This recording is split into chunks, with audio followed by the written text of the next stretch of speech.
Hello and welcome to video 2, me learning how to use the Digitone Mark II and showing you what I'm doing as I do it. I recorded my first video yesterday and having watched it through I had quite a few questions myself, so I've done quite a lot of research and I've come up with lots of things that I want to show you. I was talking about the send effects yesterday and they're in this effects menu here. If I hold function and send effects, then of course you've got delay, reverb and chorus, and if you change any of these parameters on these pages, that's global to the whole pattern. So all the tracks will have that setting, but with the various tracks of course you can send different amounts to those effects, but the main settings for them will remain the same for the whole pattern. Obviously if you bring up a different pattern then you can change all the effects. If you're looking to put all the patterns into one song, then it's probably a good idea to keep the three main effects the same, the parameters the same, otherwise you might have a bit of a problem. So effects send settings, they're global to all the tracks in a pattern, but can be different pattern by pattern in a project. The next thing I want to talk about is the track volume controls. Now I showed you in my last video this setting here, function and mod, brings up the mixer, and if I go to this page here, page 2 out of 5, you can see the volume controls for the various tracks and you can change the volumes there. If I press the amp key, there's a level and a volume control on that. Okay, the level on the left is the same as the mixer, so if I just bring this down by turning the level data controller, bring it down to something really low like 21. If I go back to the mixer and if you look at this one, you can see it's really low, track 1. So if I press the A encoder down, that is obviously the one we use for track 1, press it down and you can see it's set to 21. So you can see that that setting there, that volume control for track 1 is the same as the one in the amp page. This setting over here, volume, is on this H encoder, and the difference between those two is that you can parameter lock this one. So I could go to a track, this track here, I press record so I can see the trigs. I could hold Trig 2 down, turn the volume down, you can see that's got a nice highlight on it. So if I press the various trigs, 1, 2, there's that setting that I parameter locked. I don't want that, so I'm going to just change that again, but bring it up to 127. But you can see you can parameter lock that volume control. Next thing I want to talk about is the sequence of page setup, function and page. Now when you press those two buttons, all the trigs turn red. So this song Archipelago I've picked because it has some quite interesting settings. So function and page, track 1. Now you can see track 1 is set length 128 out of 128, so that's 8 bars. Speed is 1 time, so that's normal. Change is off, and the reset is 1024, which is 64 bars. Let's see if I can explain all this. First of all, if I press function and yes, I can change that so the whole pattern has the same length and speed. But I don't want that, so I'll press function and yes again. I can change the length by pressing these keys. So if I press 15, notice how it's going down one at a time, all the way down to there. Let's bring that 16 up again, so we've got 128. If I hold function and the E encoder, one click, it's dropped down to 112. Now if I bring this down, it drops down from 112. See? Function and E encoder, it'll drop to 96. 80, 64, it's dropping down in 16s, so whatever you bring it down to you can then bring it down from that, you see. So we'll put it back to what it was, which was 128. So that is the length of this particular track, okay, and the speed means that it just runs at a normal speed. Now the change and the reset need a bit of explanation, don't they? This is all about what happens if you bring up another pattern while this one's running. So you need to have the change off, okay, to make this pattern change to another one at the end of the cycle. The reset is all about resetting everything when the pattern ends. Yesterday I was trying to move from one pattern to another and it wasn't changing when I was expecting it to, because this reset was set quite high. It was set at, I don't know, something like 256, which is 16 bars. Now I've picked this particular pattern because if I go to, say, track 2, let's come away from this, track 2, turn the recorder off, and go to that function and page. This is different, isn't it? 128 is the length, 1/8 speed. So it's going really, really slowly. It's going 1/8 of the global speed of the pattern. And the reset is 1024. In fact, it's 1024 for all of the tracks in this particular pattern. Right, let's go to track 3. This one's different. This is 64 length. So that is a 4-bar pattern, 1/8 speed. Let's look at track 5. Different one. This one is only 16. It's only 1-bar pattern. You can see one red LED here. Okay, let's come out of that. Let's go to track 7. This one is 128, half speed, this one. Okay, we'll do one more. So we'll go to track 10. And this one is a 1/4 speed. So all these tracks are running at different speeds, different amounts of bars. It makes it interesting. Should we have a listen to the actual pattern, see what's going on there? Track 2 is 128, so that's 8 bars, but it's 1/8 speed. So it'll be that times 8. So it's a really, really long pattern to get through.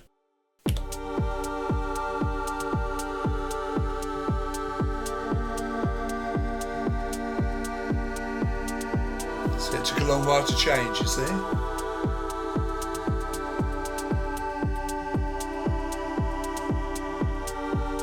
Four bars for each one.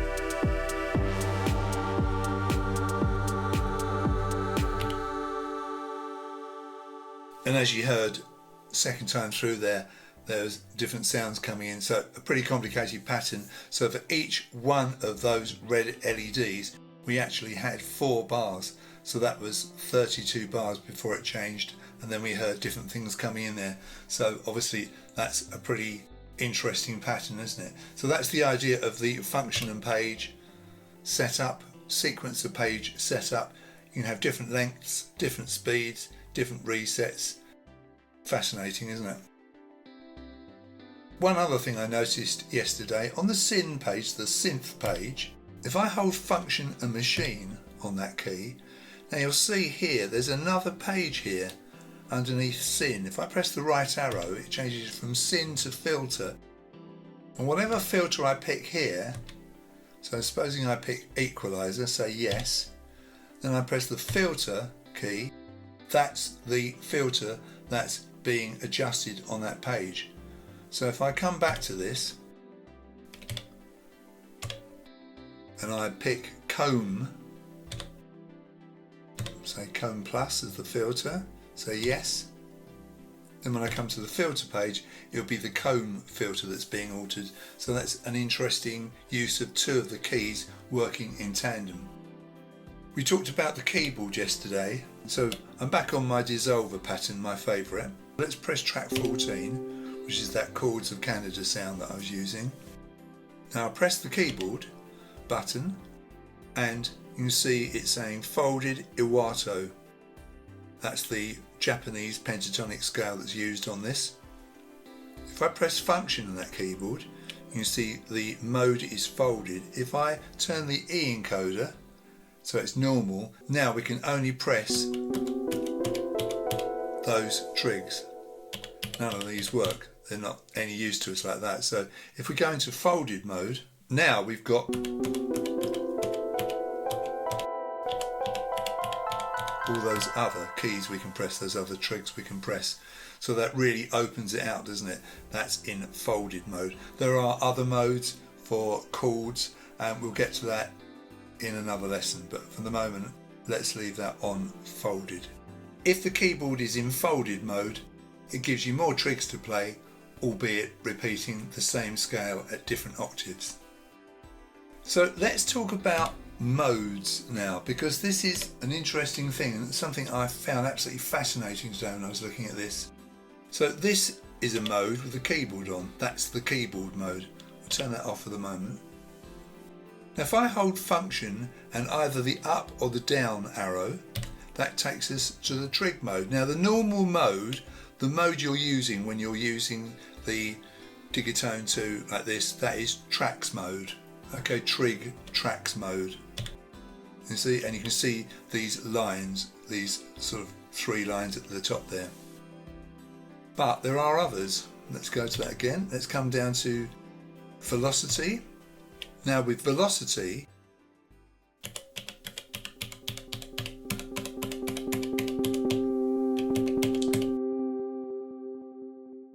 now you can see how the red gets brighter as the velocity gets louder. So what good is that, I hear you say? Well, you can record this sounding at different velocities all the way through the track. I'm just going to hold function and quantize. This quantize is set to 0%, so I'm going to bring that up to 100%.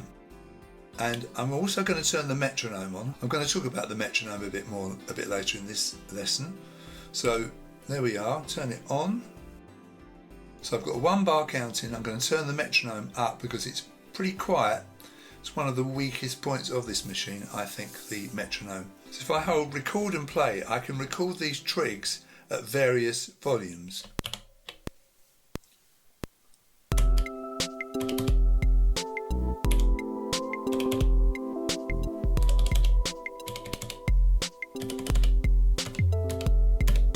Right, so let's play that back, see what we've got. We'll turn the metronome off by rotating the E encoder.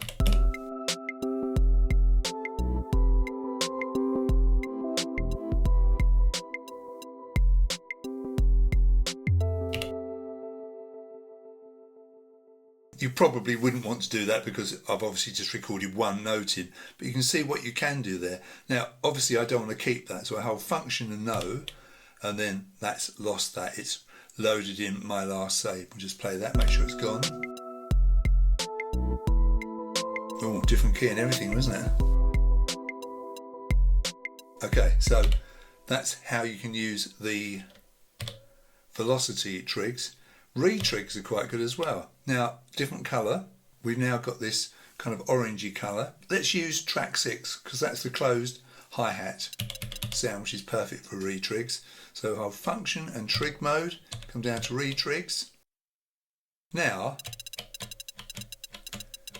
as I press the various trigs, you can hear get more and more trigs faster and faster. So what I suggest you do here, use something like 16 and then cut it dead by hitting 1. So we can record this just the same. Let's put the metronome on again. So here we go, record and play, count in.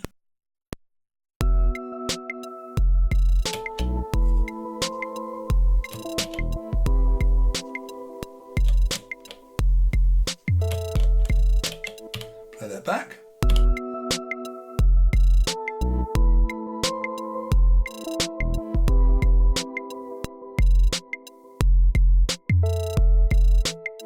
It's great, isn't it? I absolutely love that. I think that's absolutely brilliant. So That is recording trigs. Again, I don't want to keep that, so I'll hold function and no, and now that's gone. So we've got another trig mode here, function and trigs. Let's come down to preset pool. We have this swimming pool graphic at the top. Let's look at those various graphics, shall we? So tracks, 3 lines. Velocity, you get the bar graph going up there. Volume going up, I suppose. We have retrigs, not actually sure what that is, but it's the sign we can recognise. And then the preset pool, it being a pool, you get like a swimming pool thing there, kind of waves, I guess they are. Now, different colour, is it a different colour? It's yellow, isn't it? I think that, yeah, retrigs are orange and preset pool is yellow. Okay, so how can we use this? Right, so this is pretty interesting. So the preset pool, in case you don't know, if I just come out of this for a moment, if I go to perform and come down to pool, press yes, these sounds, and there's 44 of them I think in this particular project, yeah, 44, and they've all got tags by the side of them so you can find them when you're searching. The preset pool is a pool of up to 128 sounds which are readily available for all the projects and the patterns and the tracks. So this is much easier to deal with rather than digging through the 2,000 odd presets that you might have on your Digitone. If I play these 16 trigs, what you're going to hear is the first 16 in that list. You'll hear snare pad, bass drum, noise pump, these first 16 up to and including closed hi-hat acoustic. So you can see 16 is that closed hi-hat acoustic. So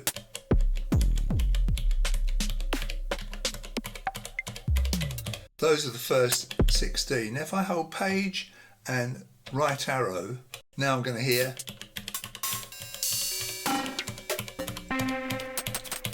next 16, and then I'll hold page and right, we'll hear the next. And you can see we've run out, these are blank. This trig here is playing the number 44 pool sound. You could just play these along with the track in real time, I guess, but even better, you can record these.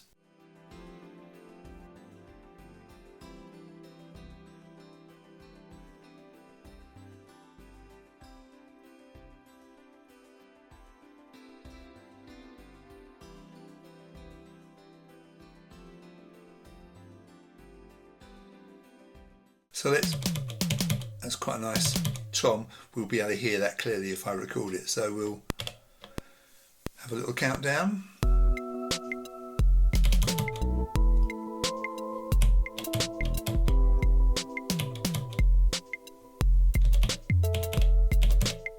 So I've put a few bits in there. Let's play that from the beginning.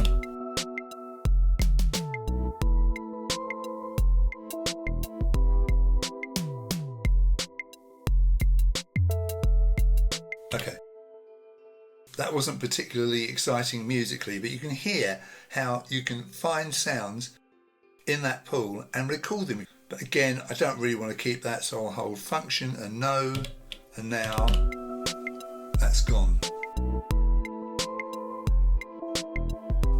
I think that's amazing. I was really thrilled when I found that one. Now, we talked a bit yesterday about loading presets. Let's put the trigs back on the what I call the normal page, which is tracks, and let's come to our kick drum here, FM drum, bass drum, sine 3. We talked yesterday about loading in different presets, changing the presets if we didn't like them, and there's a few ways of doing this. You can hold function and rotate the level data encoder. That'll take you to the page you want. You can do that left or right. Now we've got this great long list of presets that we could plough through one at a time if you move down using the encoder or with the up and down arrow keys. That's one way of listening to those sounds, and obviously you can load them to the track. We talked about yesterday pressing the left arrow, coming to the filter, pressing yes, coming down to kick, pressing yes, and then if we press the right arrow key, we've got all of the sounds, all of the presets that have got the word kick in the tag. Great way of finding all your kick drums really quickly. Let's come back to that. We'll come down to filter again, press yes, and we'll clear that. Now the tick disappears. So we'll say no, come out of that. Let's come right out of this. If you press the perform button here, this kind of note with 3 lines underneath it, okay, you can come up to load, press yes, and it's the same thing really. Essentially it's the same thing. So you can either press function and the level data encoder, or you can press perform and press load. It's the same thing. Okay, so that's a way of bringing up the list of presets. Now I've dealt with the filter. Let's look at search, shall we? So if we come over to the left arrow again, and we'll come down to the filter, make sure we've cleared that. Yes, that's cleared, that's fine. We'll come back out of that. Come over to this area and come to search, press yes. Now we can type in something to search for what we want. So if I type in pad, hold function and type in P-A-D, press yes. Now we've got all of the sounds, all of the presets that have the word pad in their tags, and we can audition them.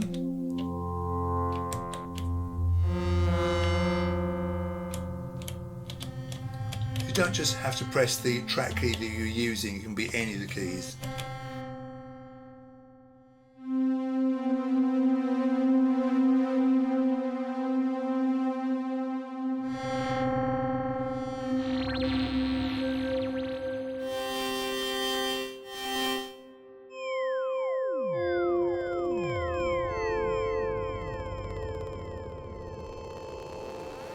But if you don't press yes, come out of that, you've still got the normal sounds assigned to your tracks, the normal presets. Now if I come back to that, so I'll press perform, I'll go to load, yes, and I'll just come over to the search. It says search pad, I'm going to press function and no, and now we've cleared that search. So we could make a new search if we wanted to. So that's another way of finding your sounds. So if I press yes on manage and go to the right, I can do all kinds of things here. I can rename, I can edit the tags, that kind of thing. So this thing is amazing, isn't it? The more I play with it, the more I try stuff out on it, the more excited I am about it. I said to my wife this morning, I don't think I've ever come across something that I'm so pleased with. It's just amazing. And this is only a few days in, so I'm sure there's loads more things that I'm going to discover. So if you are scrolling through sounds, if I hold function and that level data, if you push the button in and scroll, you'll go in eights, increments of eights, rather than just one if you don't press down. See? Very often with this machine, if you push in as you rotate the encoder, it moves faster than it would otherwise.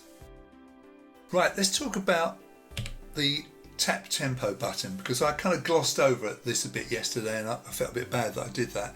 So I'm going to press the tap tempo button. I showed you tap tempo, which is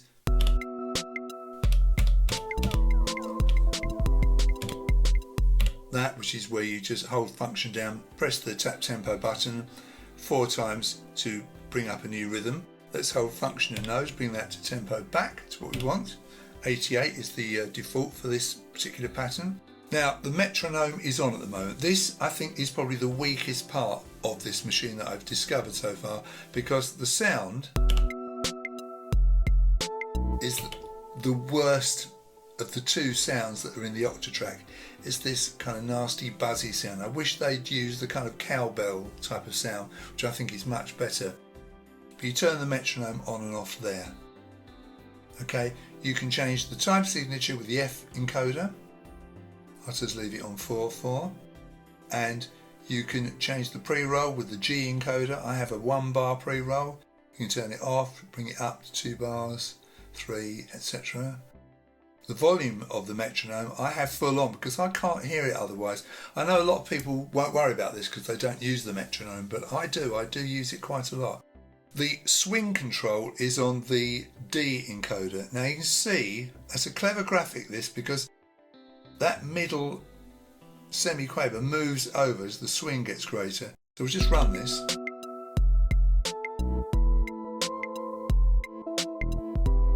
Make the swing more pronounced.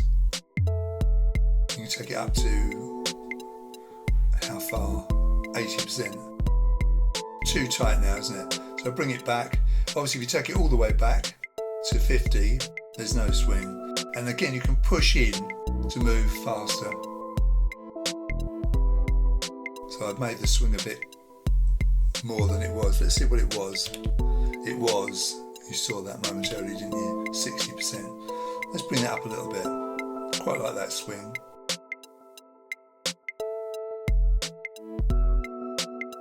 So that's the swing control. So that's the metronome, the swing.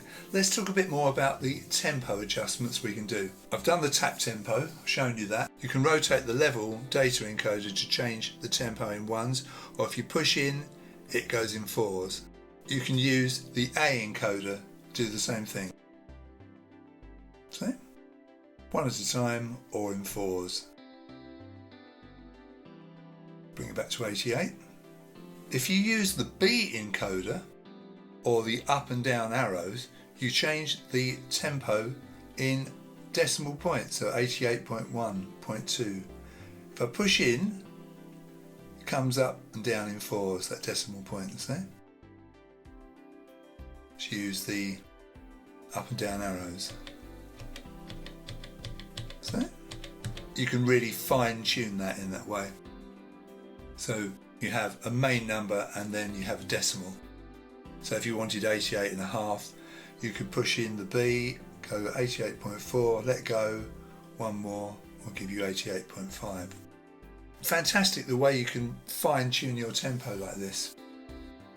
Now, if you press the left or right arrow keys, this can be while it's running, you don't even have to be on this page. Watch what happens. While you hold it, it speeds up 10%, let go, and it drops back. If I hold the left arrow key, it drops by 10%, all the while I've got my finger on that key. Let go, it comes back. Now, I'll come away from the metronome. It still works. If you watch the top right, you'll see it change. Let go, left arrow key, down 10%. Let go, and it's back. If you're a DJ type of person, of course this is great for kind of nudging the tempo. I think you can go kind of in between that.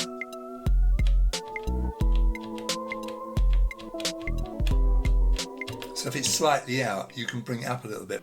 But if you hold it, it jumps to 10%. See? Dissolver, as you can see, the tempo is 88. If I go to another pattern in this project, pattern, and this one is 38, it's really slow, isn't it? So let's go into the metronome of this.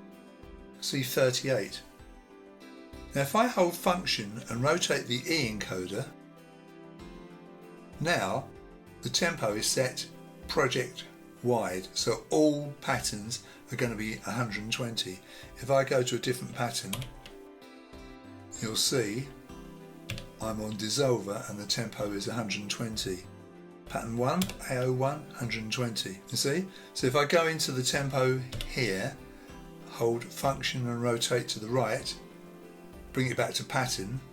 Now this one's 81, Dissolver is 88, and so on and so forth. So the tempo can be per pattern or per project. Right, last thing I'm going to show you today is Perform Kit.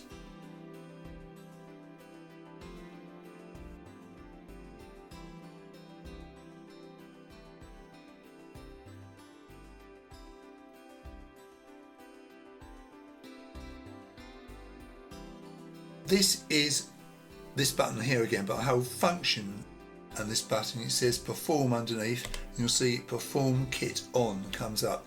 Now with this perform kit on, I'm going to hold track down as I change things, and this is control all, it's called. You can see this P is flashing, by the way, in the display to warn me that I'm in perform kit mode. Now with the track button held down, whatever I change on one track will change it on everything. So I'm going to get some fairly drastic results here.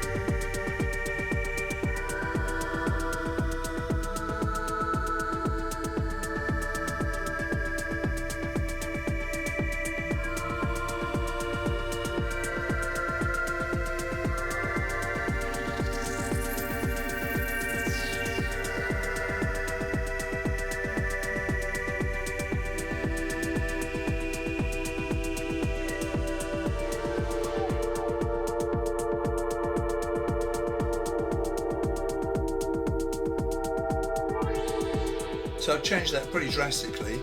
Now to come out of this, all I've got to do is press function and perform, and perform kit is now off and it's gone back to normal.